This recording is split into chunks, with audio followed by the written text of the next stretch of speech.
Então,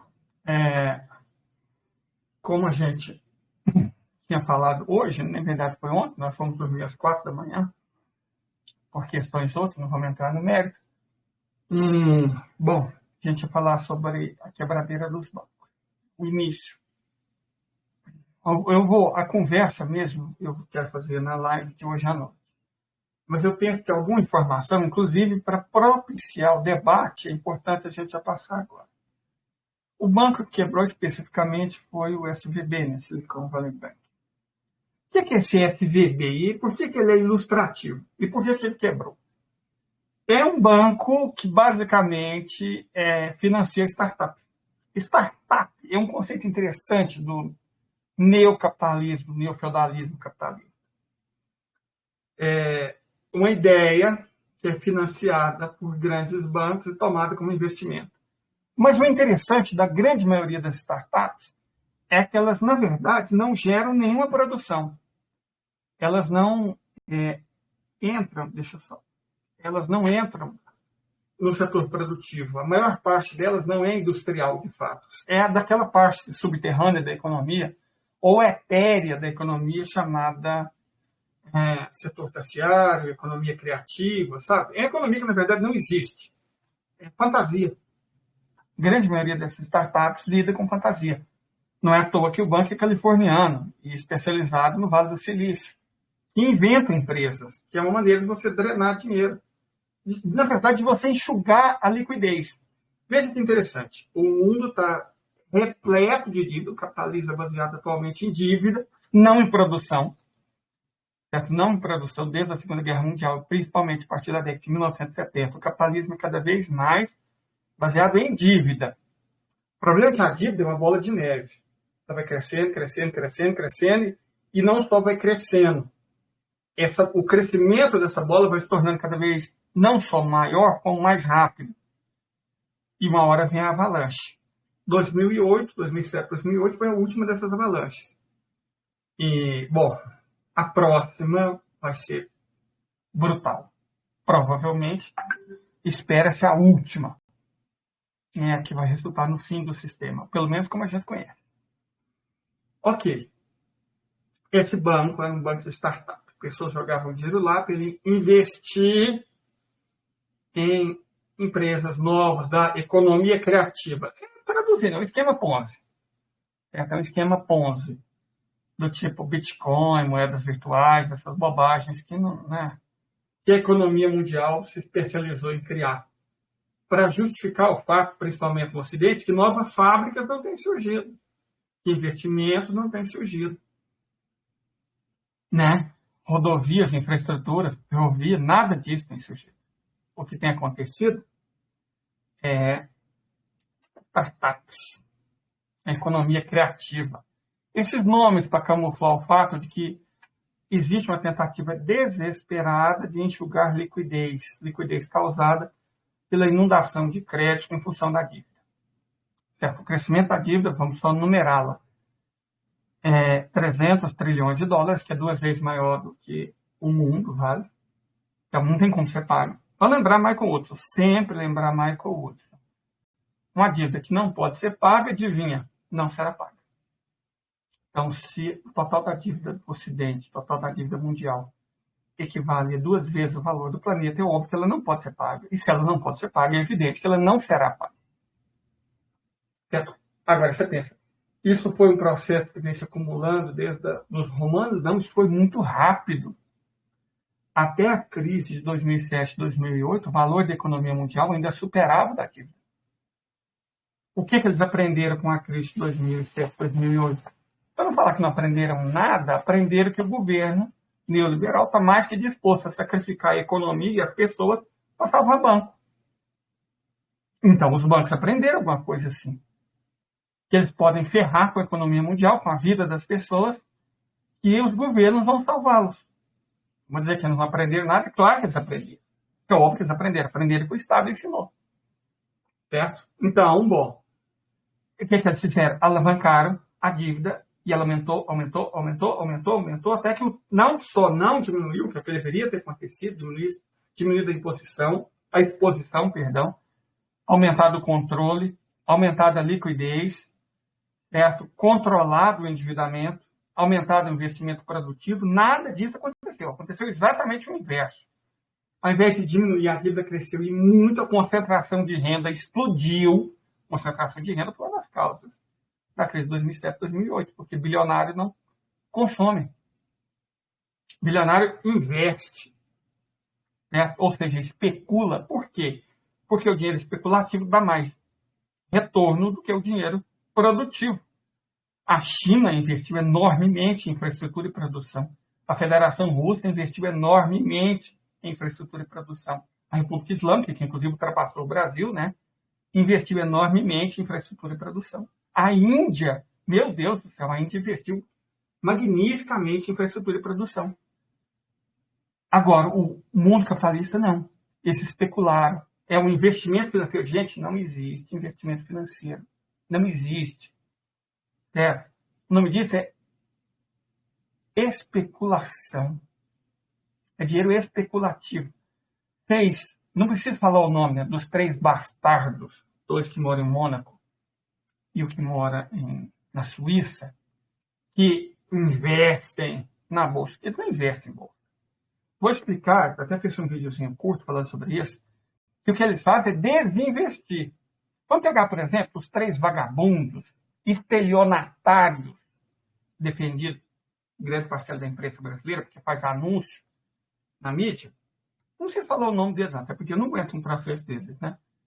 Mas são 3 bilionáriozinhos safados, vagabundos, bandidos, estelionatários, safados. Vou ler safado, porque eles são safados. Estelionatários, porque eles são estelionatários.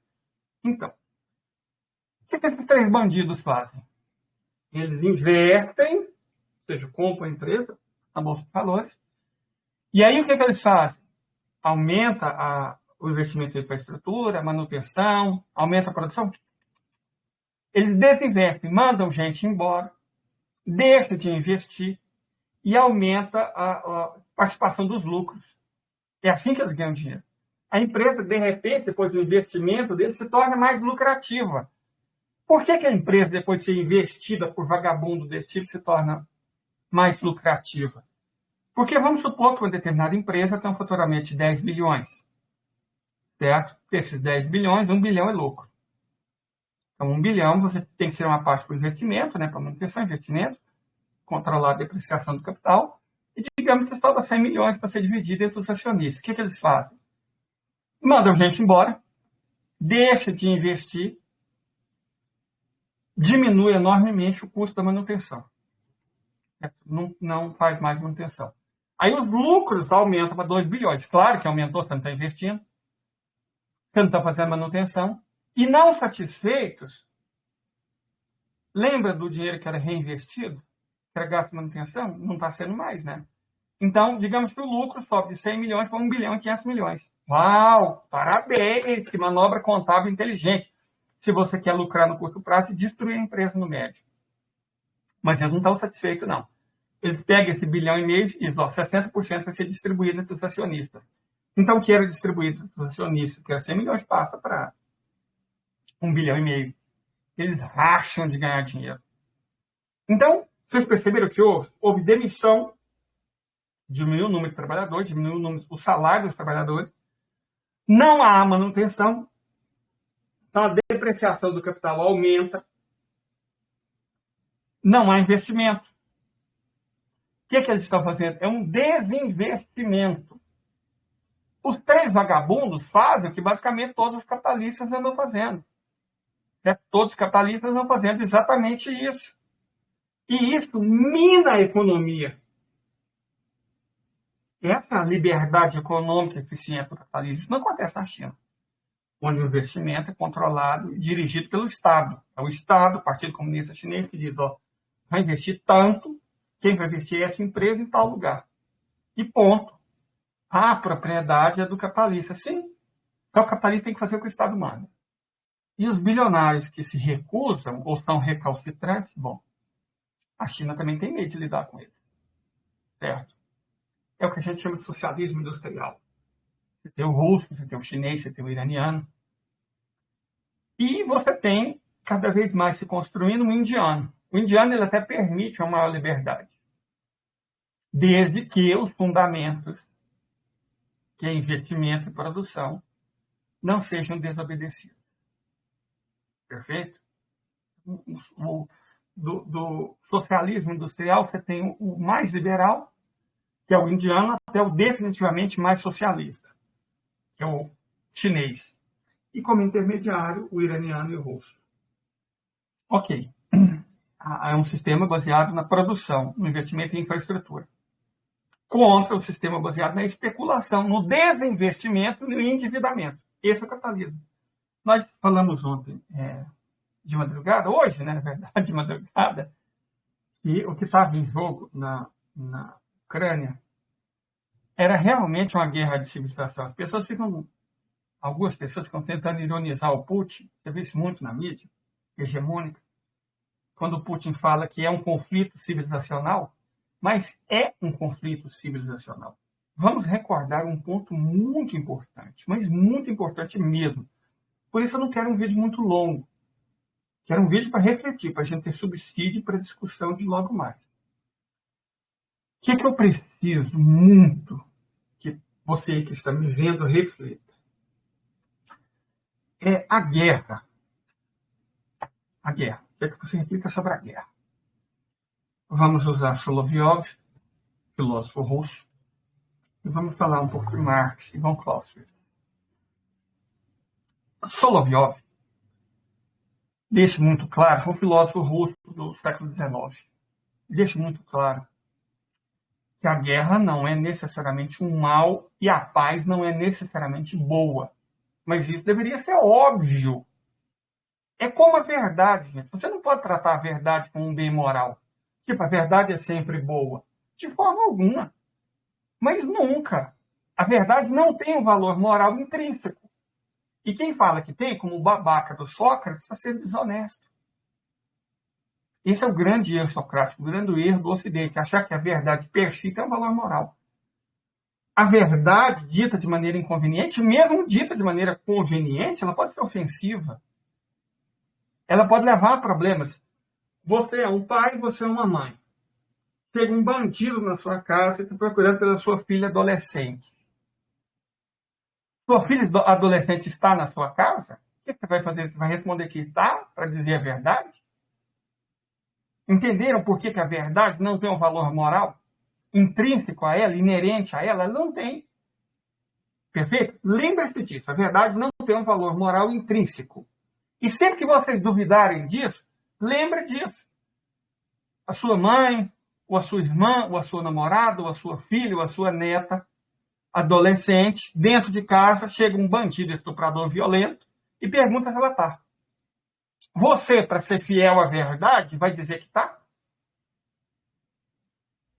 Eu acho que eu não preciso dizer mais nada. Ficou claro que a verdade não tem um valor moral intrínseco. Mas a paz também não tem. E é isso que Solovyov fala. A paz não tem um valor moral intrínseco. Uma paz do tipo Palestina, que é imposto para garantir uma injustiça, não é uma paz. É uma opressão. Teve uma música do Rapa, né? Paz sem voz, não é paz sem medo, baseado provavelmente naquela fala da Angela Davis. Que, para ela, liberdade é não ter medo. Certo? Então, a paz per si não é boa. Mas, de forma alguma, ela é análoga à verdade. Ela pode ser boa enquanto objetivo, sabe, ali meio, né? Mas ela não é intrinsecamente boa. Ela não tem intrinsecamente um valor bom, assim como a verdade não é intrinsecamente boa. Não é assim que a banda toca. É só se a gente estiver discutindo entre adolescente. Certo? Ou esses filósofos que querem tratar as pessoas como idiotas. Eu tenho muito pouca paciência com esse tipo de gente. De verdade, eu tenho muito pouca paciência. Então, fica claro que eu acredito que a paz não é inerentemente boa. Da mesma forma, a guerra não é inerentemente má.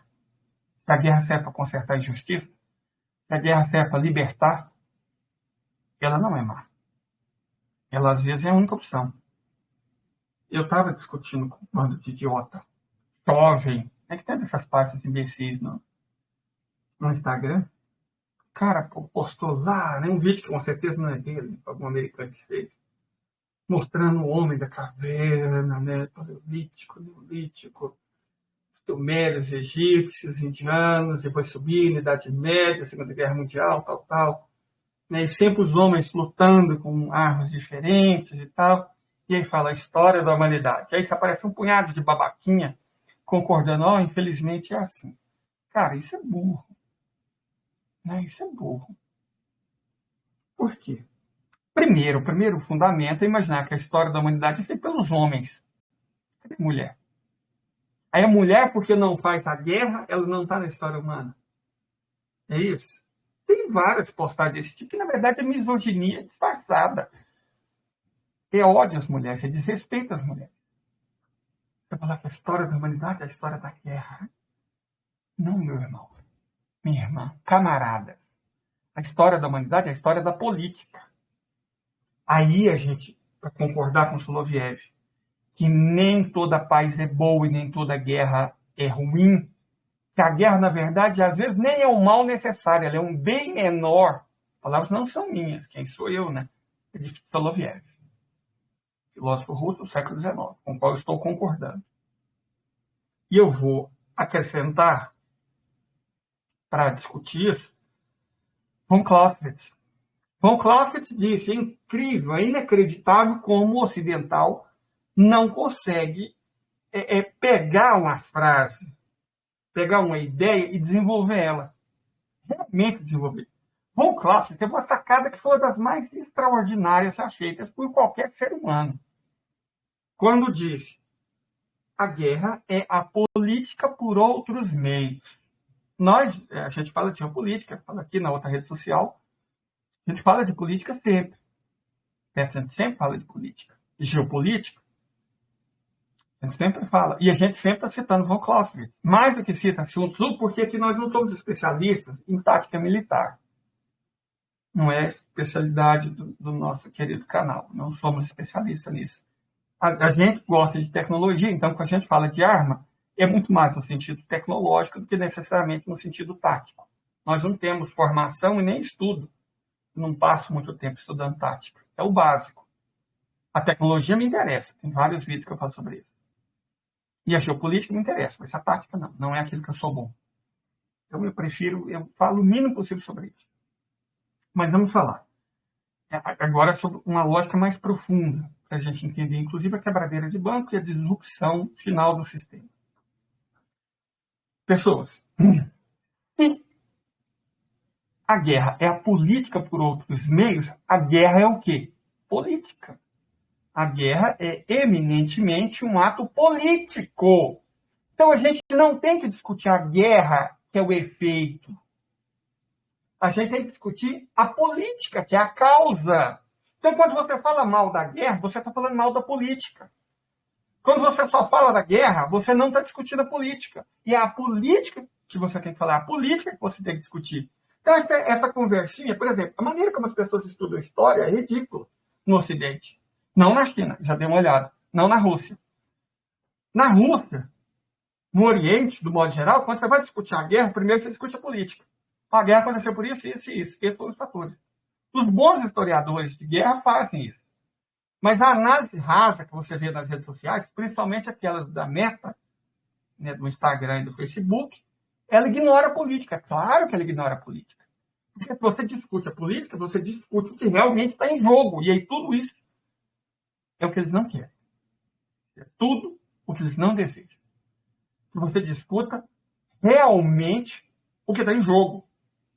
Então, quando a gente fica falando conflitos na Geórgia, aí você viu o governo atacando manifestantes, essa é a guerra. Não! É a política. Bastardos armados, financiados, patrocinados pela MI6, pela CIA, pela USAID, pela NED, tentando derrubar um governo através de uma revolução colorida. Essa é a política. É isso que está acontecendo. Ou seja, patrocinados pelo Oeste Coletivo, pelas agências de ciência, tentando derrubar um governo e impedir que ele se alie ao mundo multipolar.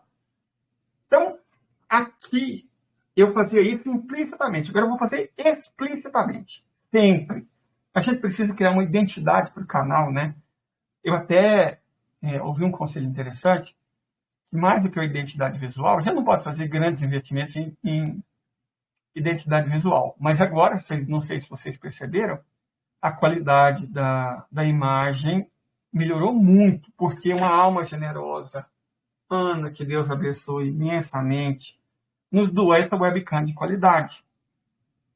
Muito melhor do que a webcam ruimzinha que nós tínhamos, né? Aí eu preciso aprender a fazer isso aqui, ó, criar uma identidade sonora. Ó. Veja só. Pronto, para a gente iniciar, e sempre que a gente trocar de notícia, fazer isso aqui, ó. Eu vou me acostumar. Eu acho que isso é importante, a gente tem que criar familiaridade. Você tem que melhorar, né? Tem que melhorar. E as pessoas que estão se dignando a me ouvir, o mínimo que eu faço é agir com respeito em relação a elas. Então, nesse sentido, eu acho que eu vou adotar alguns procedimentos analíticos para que as pessoas não tenham grandes surpresas. A surpresa, eu tenho autismo leve, eu lido muito mal com surpresa, não gosto de toque, não me sinto bem com as pessoas me encostando e não lido bem com surpresa. Né, transtorninho. Mas eu creio que a grande maioria das pessoas não tem transtorninho, mas não é bom. O seu cérebro está concentrado na surpresa em vez de estar concentrado na mensagem. Então, eu quero ver se eu adoto um determinado padrão de análise para que as pessoas se acostumem e fique mais fácil para elas se concentrar no que é importante. O que é importante aqui? Vamos voltar. A gente tem que entender que toda guerra é política. E, portanto, existe política por trás de cada conflito que existe. A guerra não é o objetivo. A guerra é o meio. De uma determinada política, de um determinado grupo político, impor sua vontade. Sempre, sim. Tenha sempre isso em perspectiva. Pano de fundo do bom e velho Marx, do materialismo, a lógica inapelável de von Clausewitz, guerra política por outros meios. E aí a gente consegue entender muita coisa. Aí, com o início da quebradeira dos bancos, aí agora a gente volta ao assunto. Por quê? O que aconteceu com o Silicon Bank Valley? Como eu disse, ele é um banco especialista em startup. Essa invençãozinha do capitalismo financeiro liberal para tentar enxugar a liquidez. Por que enxugar a liquidez? Eles estão criando dinheiro do nada. A dívida faz isso. O dólar é a moeda fiduciária baseada em dívida. Essencialmente é isso. O dólar é uma moeda fiduciária calcada na dívida. Eles emitem dívida, criam dívida para emitir moeda. Só que o problema da dívida é que em algum momento vai ter que ser pago. Pelo menos no sistema capitalista. Em sistemas de produção antigo, ou sistema de produção antigo mesmo, na acepção marxista, a dívida era anulada de tempos em tempos. Sempre que trocava de rei, sempre depois de uma guerra, de uma grande vitória, a dívida era anulada, era cancelada. Isso impedia que uma classe detentora da dívida, uma classe credora, assumisse o controle da sociedade. Se ela assumisse o controle da sociedade, ela endividaria a sociedade inteira para submetê-la. E isso aconteceu de fato.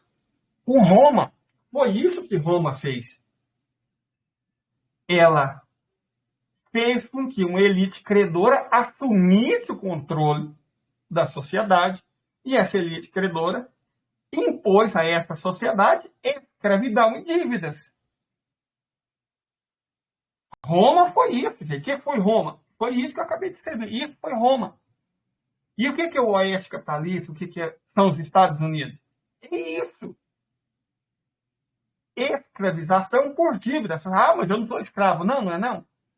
Você trabalha com o que você gosta, você faz o que você quer, você escolhe seus horários, você escolhe o que vai fazer. A vida que você leva é a vida que você sempre quis. Você pode, de fato, lutar pelos seus sonhos? Ou você é obrigado a acordar, como naquela música, sempre igual, às 6 horas da manhã,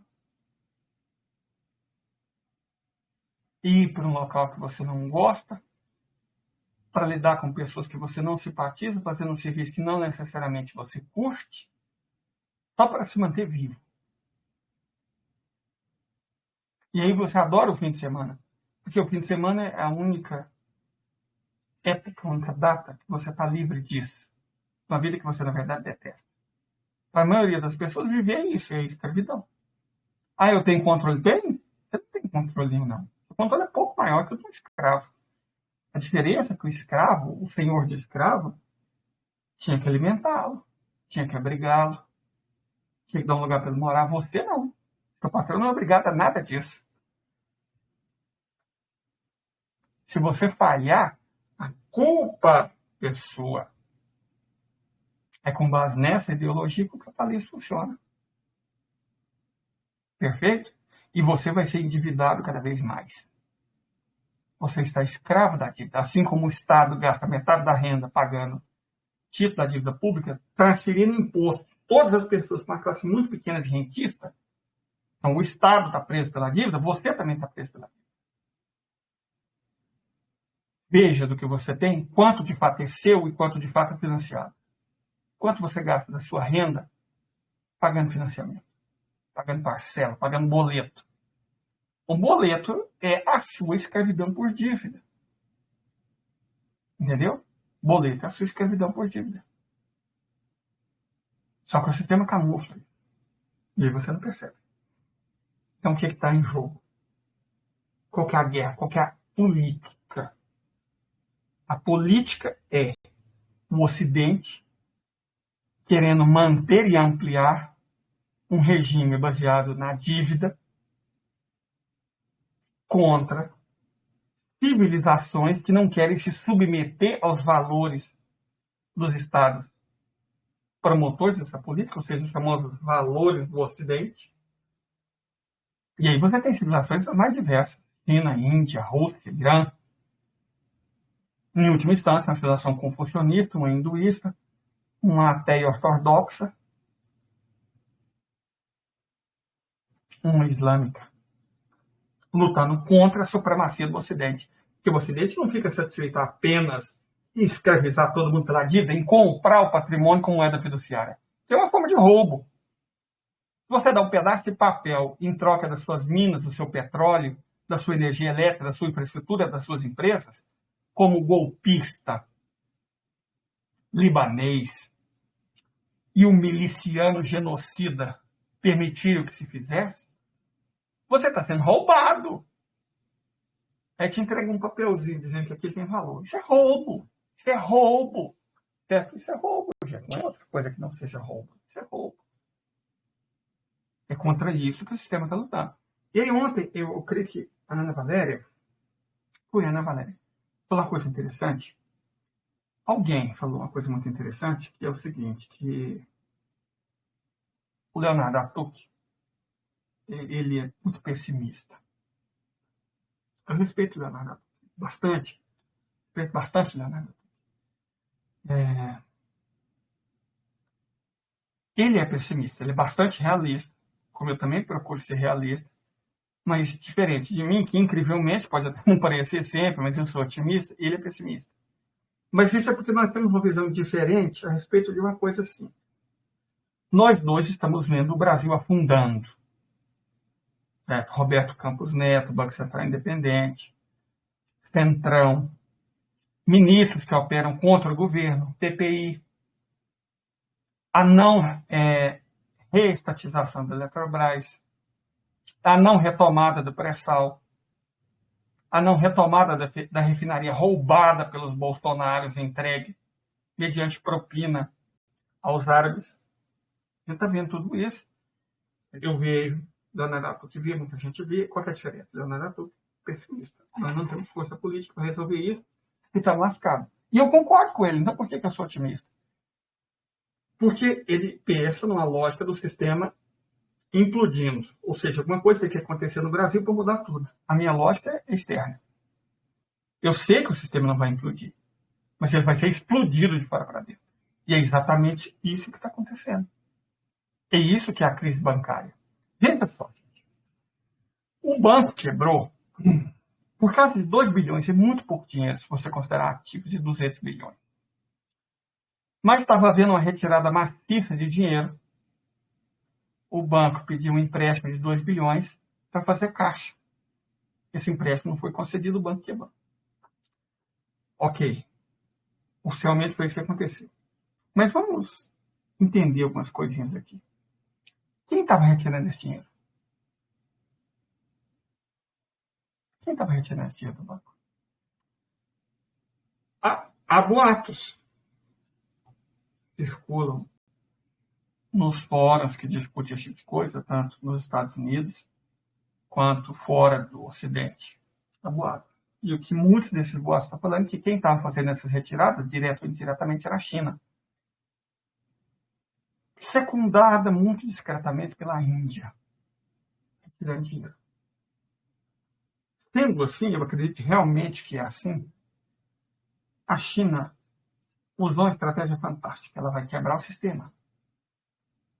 Certo? O sistema não depende de dívida de banco. A dívida não tem que ser paga. Só que ela não pode ser paga, então vamos explicitar isso. Você pega o banco mais fragilizado, que as startups não estão dando tanto lucro. Por que elas estão dando tanto lucro? Porque o juro está muito alto. Se o juro está alto, duas coisas acontecem. As pessoas tiram dinheiro da economia produtiva e investem, ou seja, transferem esse dinheiro para o especulador ou para o Estado, e fica mais caro o crédito para investir de verdade. Perfeito? Tudo isso porque o governo, para reduzir a inflação, está tentando reduzir a liquidez, enxugar a liquidez. Os chineses têm trilhões de dólares em ativo, e eles não são burros. Os indianos também não são. Eles viram o que aconteceu com a Rússia. Surrupiaram os ativos. A China sabe que o sistema vai quebrar. Então, o que ela está fazendo? Tem um joguinho, não sei como é que chama, um joguinho de torre, de peça. Você vai tirando peça por peça, perde e deixa a torre cair. Só que nesse jogo, da China, da Índia, da Rússia, do Irã, dos árabes, ganha quem fizer a torre cair do outro primeiro. Né? Então, o que eles estão fazendo? Bom, se a China tem trilhões de dólares em ativo, ela está retirando esses ativos. Só que ela não está retirando de maneira estocástica. Ela está tirando de maneira planejada. Quais os bancos de maior dificuldade? Vamos tirar deles. E se eu tiro dinheiro desse banco, ele quebra. Então, desmoronou um. E o interessante de banco quebrando é ter quase um efeito dominó. E é isso que a China detesta.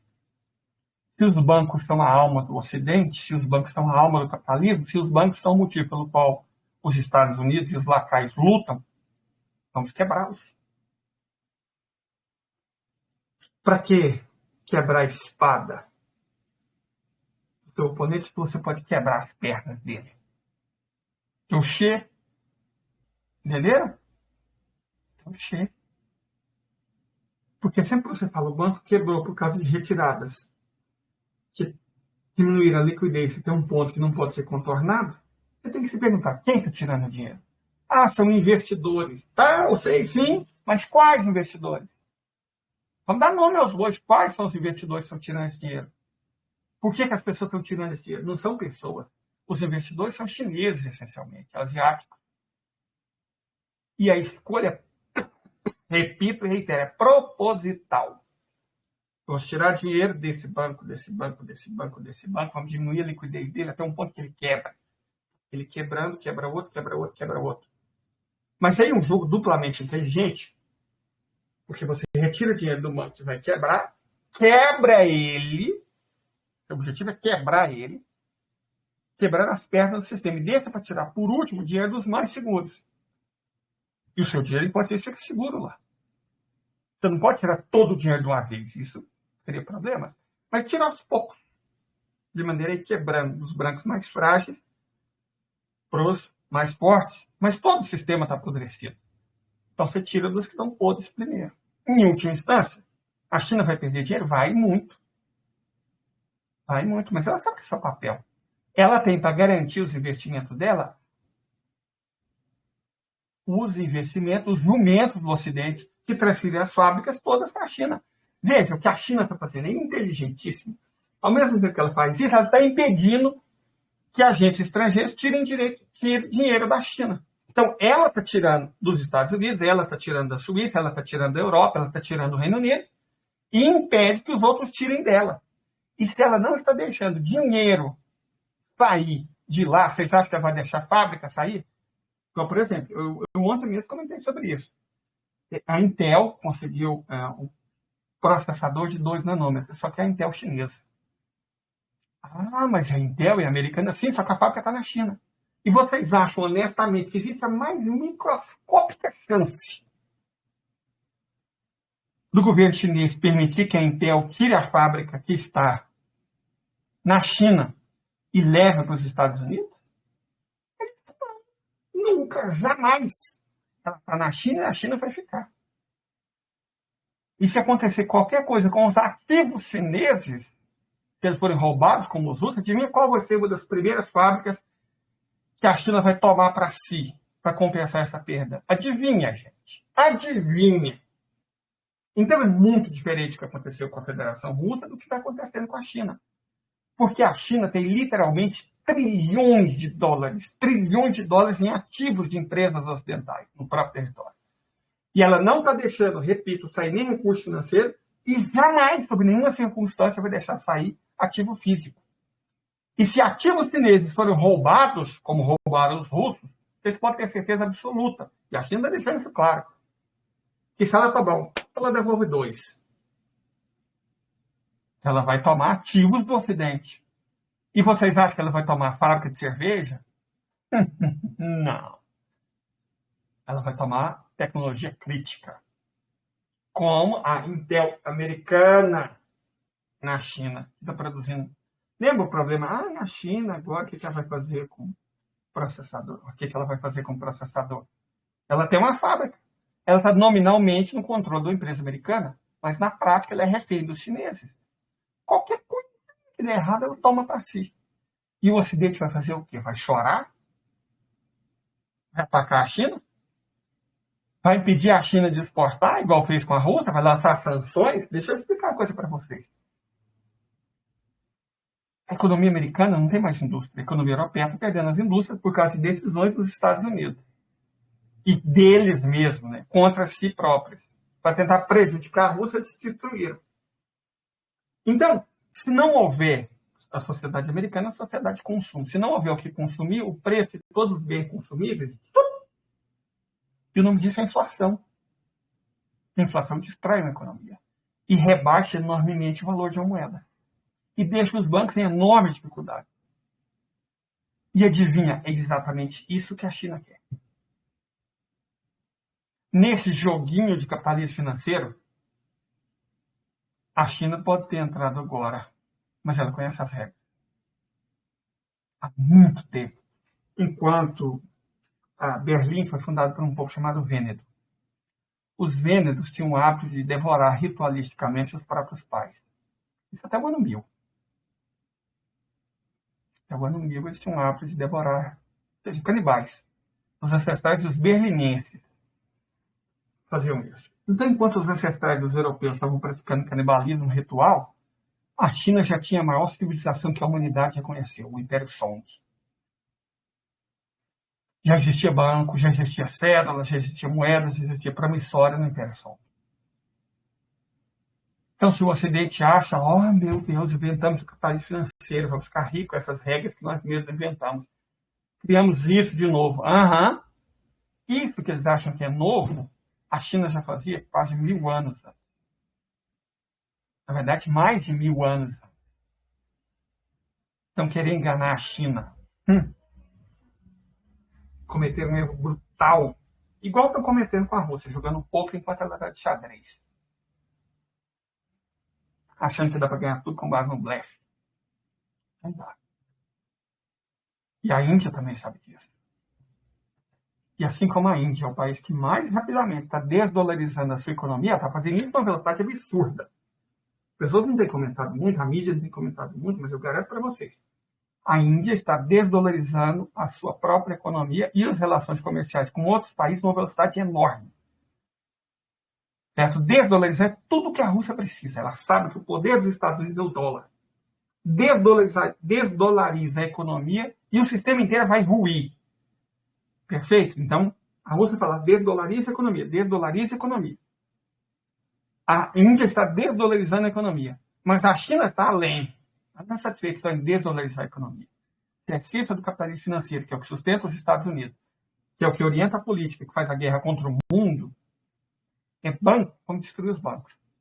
Qual que é a fragilidade dos bancos? É enorme dívida. Vamos expor essa dívida e vamos fazer eles quebrarem. Lembra a política dos 1000 cortes? 1000 cortes, todos pequenos. Morrem.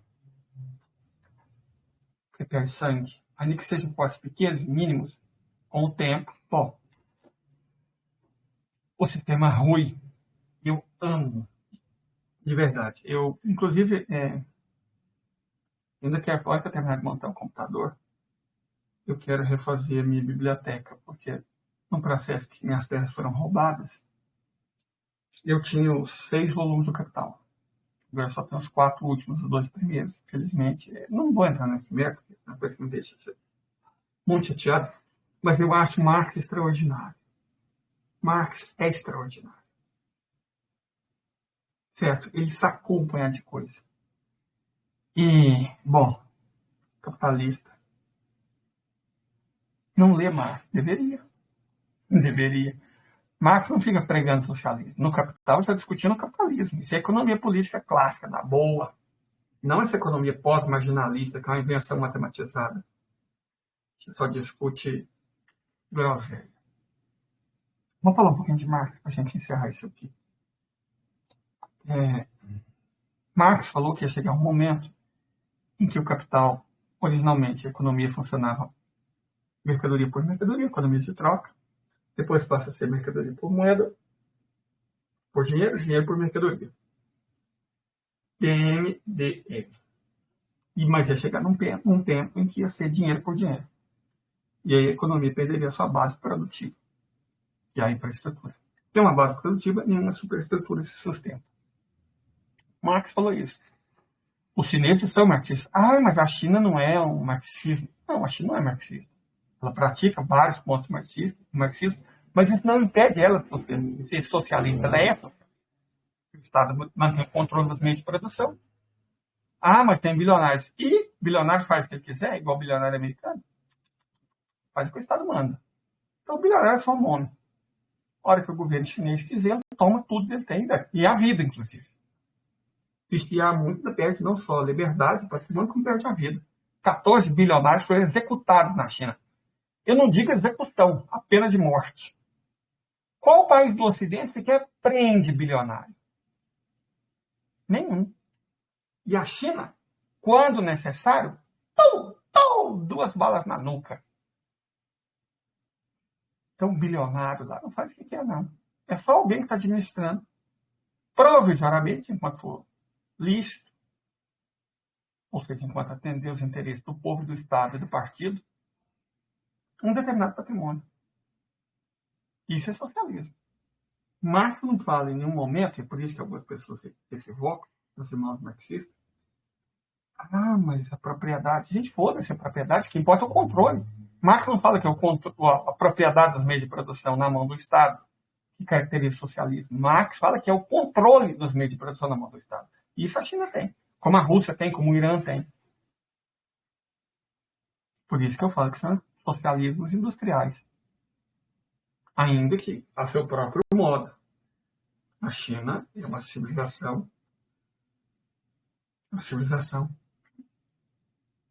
que pratica o socialismo com características chinesas, baseado na ética confucionista. A Rússia é outra história. O Irã é outra história. E a Índia é outra história. Mas, de certa forma, considerando que as economias são voltadas para a produção e com planejamento estatal, desde o mais liberal, como é o caso da Índia, até o mais rigoroso, como é o caso da China, podemos dizer que são modelos de socialismo industrial euroasiático. Repetindo aquilo que nós vimos discutindo no começo. Guerra é a política por outros meios, então a gente não tem que ficar discutindo guerra como se fosse comadre, ou como se fosse incel. A gente tem que discutir a política subjacente por trás. A gente compreende que o que está acontecendo na Geórgia, na Ucrânia, é um tipo de disputa militar, portanto política, mas o que está começando a acontecer nos Estados Unidos, escrevam, começando. Quebradeira só está começando. também é um ato político. Como a China, repito, tem trilhões de dólares investidos, ela tira esse dinheiro a hora que ela quiser. E está fazendo isso de maneira controlada. A Índia também. Está fazendo isso de maneira controlada. Para quebrar. Tira primeiro dos que mais necessitam. Não é o que o capitalismo faz com as pessoas? Não é isso? Tirar dos mais pobres, dos mais humildes, dos pretos, das mulheres, dos trabalhadores. Não é isso que o capitalismo faz? Então, a China está fazendo igualzinho, a Índia está fazendo igualzinho. Está tirando dos banqueiros. Vamos tirar primeiro dos bancos em maior dificuldade de liquidez. Esses bancos a gente vai tirar o dinheiro deles. Para eles quebrarem. Um, e depois outro, depois outro, depois outro, depois outro. Até o sistema inteiro desmoronar. É guerra do mesmo jeito. No sentido de von Clausewitz. Guerra política para os outros meios. O objetivo político é destruir o capitalismo. Você pode fazer através da revolução do proletariado. Na teoria, sim. Na prática, não. Porque os meios de ideologia, Netflix da vida, games da vida, séries de dragões e cientistas da vida distrai as pessoas. Então, a ideologia, o sobrinho do Freud, né? O sobrinho do Freud pensou isso tudo. A ideologia teve um papel muito mais forte do que Marx sequer chegou a sair. Ela não tem culpa disso. Ele viveu no século XIX. O sobrinho de Freud percebeu que aplicou isso a favor do capital nos Estados Unidos. Mas Walter Benjamin também percebeu o papel da propaganda, da ideologia. Ele discutiu esse assunto marxista. Marx, infelizmente, não viveu o suficiente para perceber algumas mudanças tecnológicas que iriam alterar profundamente o sistema capitalista. Essas mudanças foram discutidas por Walter Benjamin num artigo interessantíssimo que uma hora eu quero debater. Vou esperar uma madrugada. Eu descobri que madrugada é ótimo, porque tem pouca gente e dá para a gente discutir com muita paz. Eu amo paz. Ele escreveu um livro sobre a reprodutibilidade técnica, o avanço da técnica e a reprodutibilidade da obra de arte. Mas o que tem a ver com capital e com quebradeira de banco? Tudo. O papel da reprodutibilidade técnica da obra de arte. Quando você replica, quando você imprime aos milhares, aos milhões, uma obra de arte, você tira dela o conceito que Walter Benjamin chama de aura. Ela deixa de ser sagrada. Ela perde qualquer área de sagrado e se torna mercadoria. Então você converte a arte em mercadoria. Foi o Walter Benjamin, por questões outras, né? Ele não viveu para ver a era da TV. Ele chegou a viver para ver a televisão, mas ele não viu a era da TV, mas ele percebeu do cinema e do rádio. E ele entendeu o papel da propaganda, da mídia, na construção, no alavancamento do sistema. Ele percebeu como era fácil enganar as pessoas. Ao discutir propaganda, discutir a questão da reprodutibilidade técnica, ao transformar cultura em mercadoria. E quem fazia uso dessa mercadoria? Que é o grande capital. Vocês acham, honestamente, que sertanejo universitário é arte? É uma mercadoria. Feita para que as pessoas não pensem. Os universos de dragões e de avastares. Mas você tem uma discussão política subjacente. Que 1% das pessoas percebe. 99% vai pelos efeitos especiais. E isso, junto com o álcool, sabe, a propaganda, pensa, ela está falando dos 3 marginais lá, os 2 bandidos que moram em Mônaco e o bandido que mora na Suíça, supostamente brasileiros, que são os embarcadores da Bolsa de Valores. Qual que é a principal empresa deles? Não é uma fabricante de bebida alcoólica? Claro que é. Para que sobe o preço do pão, o preço da carne, o preço da verdura, mas o preço da bebida nunca sobe. Gente, vou ser honesto com vocês aqui. Tem um cidadão que eu sigo no Twitter, Eras, E-R-A-H-S. Procure no Twitter. Eras. É baiano. Preto e dedica a agricultura ecológica. E ele toca nesse ponto com muito mais ênfase do que eu. O álcool é contra-revolucionário. O álcool é muito contra-revolucionário. Porque bêbada, uma cara cheia de cachaça, a pessoa não pensa nos próprios problemas. E é exatamente esse o objetivo do álcool. E é exatamente por esse motivo que o preço do pão sobe, que o preço da carne sobe, que o preço da verdura sobe, que o preço do transporte sobe, mas o do álcool não.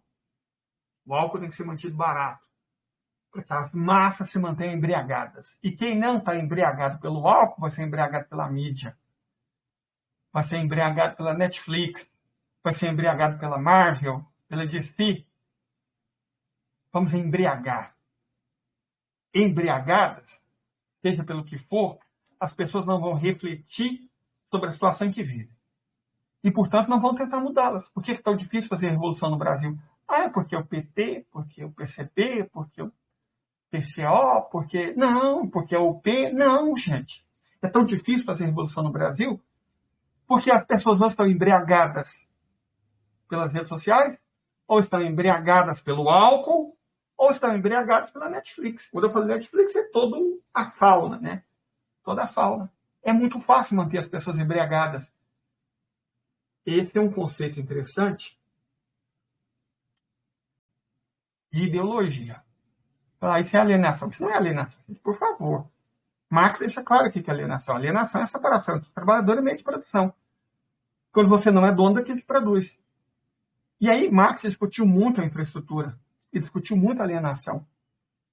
E repito, não por erro dele. Por ele não ter vivido o suficiente. Ele não teve como discutir a ideologia. Porque é a ideologia que garante a alienação. E o Capital entendeu isso muito bem. Certo? O Capital entendeu isso muitíssimo bem.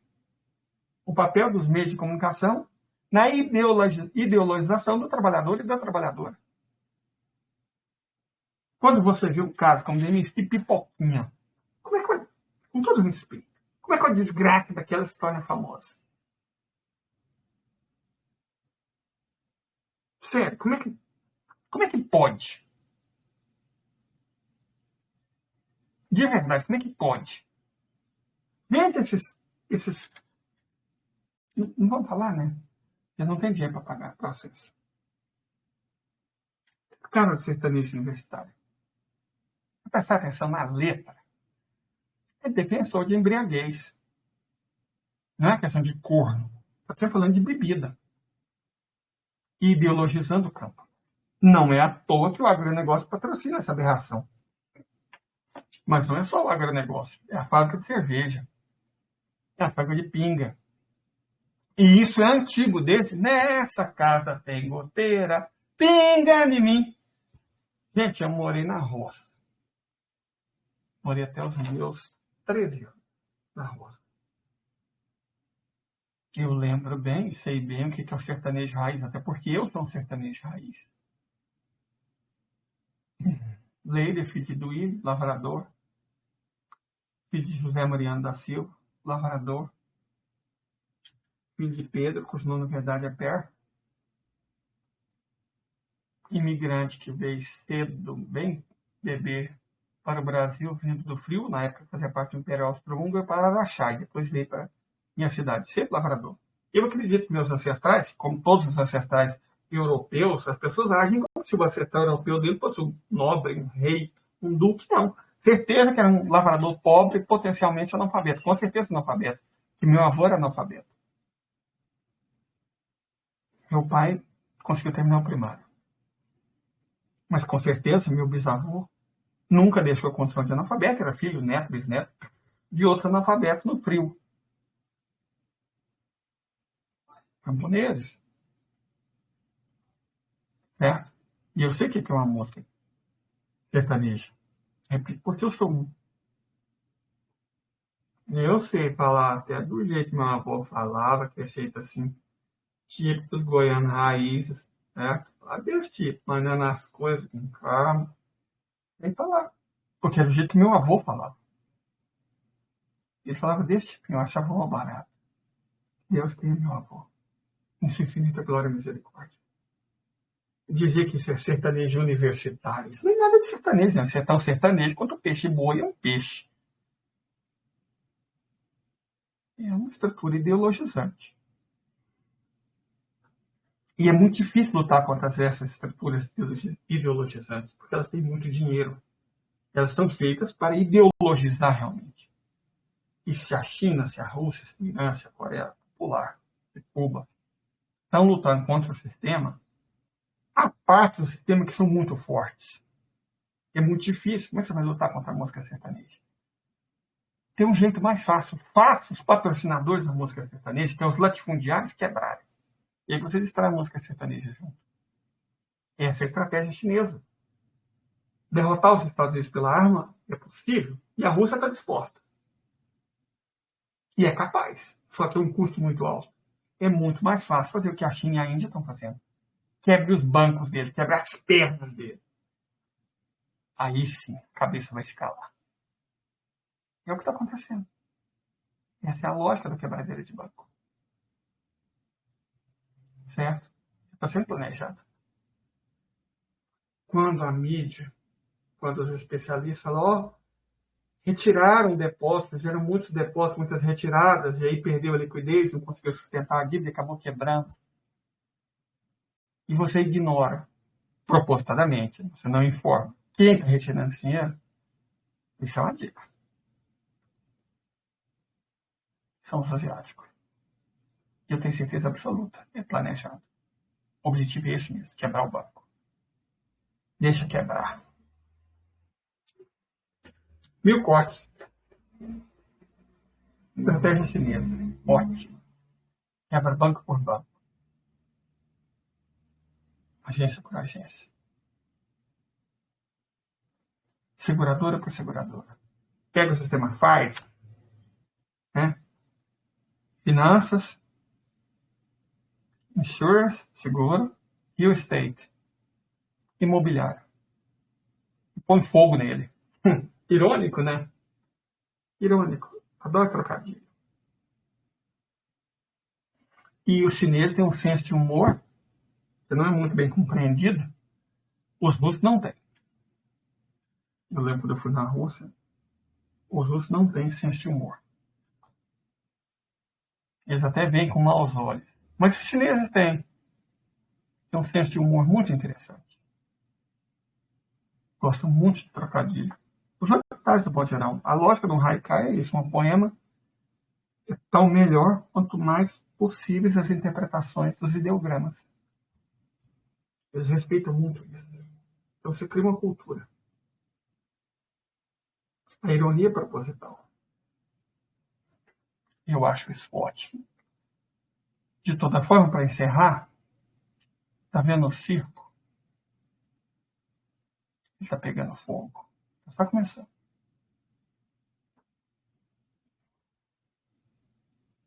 A China vai devolver, está devolvendo o que sofreu na época da guerra do ópio, da grande vergonha, né?